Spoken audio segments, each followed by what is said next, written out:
This is the Marvel Legends Infinite Series, Daredevil. The figure is part of the Spider-Man Marvel Legends Hobgoblin wave for 2015. Just put that figure away. Okay, give you a look at the packaging. It's the same Marvel Legends packaging that doesn't say Spider-Man. There's no Spider-Man logo or anything like that, but it is part of the Hobgoblin wave. And Daredevil. You see Spider-Man here. The same Marvel Legends box type they used in 2014. They carried over 2015. The only difference being is that the bottom part of the box doesn't taper off just like the top part. It just goes all the way straight down, so it's more stable on the shelf. Here's the rest of the assortment. And you get to see the Hobgoblin Build-A-Figure right there, and some artwork right here. So, you finally get a decent Matt Murdock figure. The Toy Biz versions were, I did have the movie Daredevil, it was okay, but the classic version I never got. And I'm glad I waited for this one.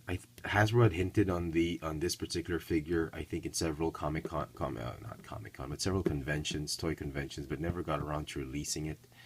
Or maybe they did. I'm not particularly sure if they hinted this particular figure to be released in another series and not the Hobgoblin wave, or I could just be mistaken. This was really part intended by Hasbro to be in the Hobgoblin wave. Nevertheless, I'm just glad we have this figure. Finally get a decent Daredevil figure.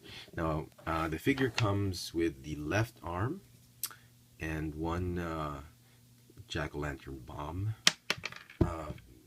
to build the Hobgoblin wave. Put that there. He also comes with his Billy Club.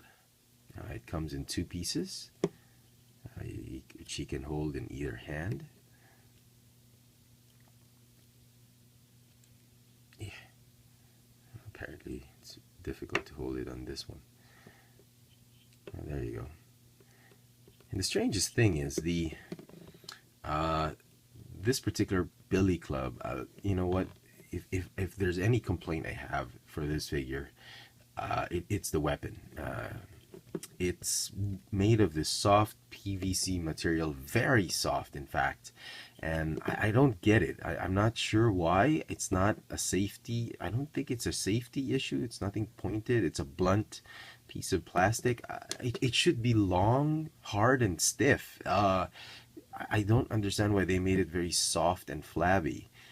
For some reason, and there's really nothing you can do with it except just as a display piece. There's no cable. I'm sure you can customize it with some wire or string or whatever, but there's nothing. There's not even that cane accessory. There's so little. It's a small figure and they put so little accessories in it. It just came with the arm. I'm sure they could have added a little bit more, an extra piece to make it like a walking cane, or a piece which has that wire that can become a nunchaku, or something like that. They could have done a lot better with this instead, but you know, okay. But they did give us a holster, which is nice. This is, I've never seen a Daredevil, well, the Marvel Universe one had one, but this one's is a nice touch for this figure. I'm glad they actually did put a holster in it. That probably saved the accessory, but other than that, I wish they could have done a lot more with this particular accessory and just made it stiff instead of soft. You know, it's always nice if it's hard, because it's easier. I mean, over time it's gonna, I don't know, it's gonna warp or something. Anyway, the figure mold is the Hydra Soldier mold, the Cyclops mold, the Machine Man mold, a little bit of the Baron Zemo mold. It's the small male body figure mold for the new Marvel Legends line. It's a great mold, I know, but there's just how many times can Hasbro reuse this particular mold? This is starting to be their DC Universe mold, I think. But you know what? It doesn't matter. It's a great mold. And you know, Daredevil is a very basic, simple character design. It's all tights, just repainted, just like the Hydra Soldier. So there's really no logical way, no other mold to use than this one. Here's a size comparison with the Extremis Iron Man. It's a little bit short than Iron Man, which is fine because Iron Man with his armor is should be a little bit taller. I'm giving you Extremis. Now you can see. Oh my God, I can see. Tony Stark, what have you done? I'm kidding. If you've been reading the pages of Superior Iron Man, you'll know what I mean. Anyway,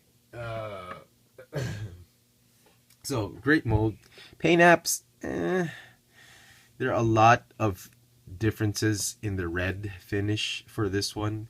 In the ab section and the upper thigh, it's a little bit shiny, as well as the arms over here. But for the torso and the legs, it's a little bit of a matte finish. I think they applied some gloss or some clear finish to it, lacquer finish to it, but it needs a little bit more work, I think, because right here, see, it looks unpainted, but then here there's some finish, varnish. So yeah, it could have done. You know what? A matte version, just a non-glossy Daredevil with some black shading, just like the Marvel Universe, would have been okay with a black wash. But they decided to go with the clear sort of nail polish-ish type of finish to it, giving it a lacquer type of look to it. It's fine, but I wish they'd have done that black to highlight the muscles and his sinews and his, you know.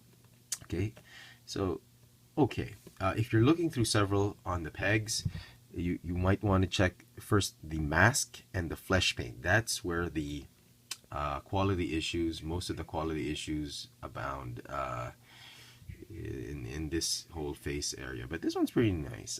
Just make sure the mask is pretty solid. The eyes are painted okay. I've seen several with the eyes just really done well. The orange D, I'm surprised they used orange instead of a brighter red or something like that, but it's okay. It blends very well. So the DD logo is okay. You should have used this one, I think, in my opinion, this kind of color, but you know, artist's preference. And yeah, they use a different plastic. See, as you can see, there's the wash again going on all over the place. Not necessary, I think. It should have been black.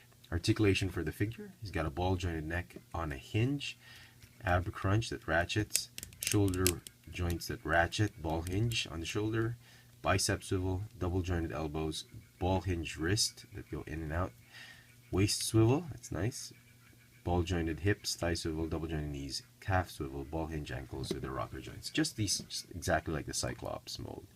So great sculpt, great body mold. There's really not much you can say about it because it's very basic. You know what, because I'm a little disappointed with the club, this is not going to get a perfect score for me. The figure is going to get overall a 9 out of 10 for me. Still pretty high. If you're a big Daredevil fan and you're getting the whole set anyway, and you're going to build the Hobgoblin, this is a great figure to pick up. I'm sure a lot of fans and collectors are going to be after this figure, so it's going to be one in a case. So best of luck for everybody. Happy hunting for hunting this one down. So there you go. I hope you've enjoyed this video review. Don't forget to subscribe, share this video, check out all my videos on this channel, Chefatron. Follow me on Twitter for my toy purchases, Instagram for my toy sightings here in Manila. And there you go. The Marvel Legends Infinite Series Daredevil. Thanks for watching.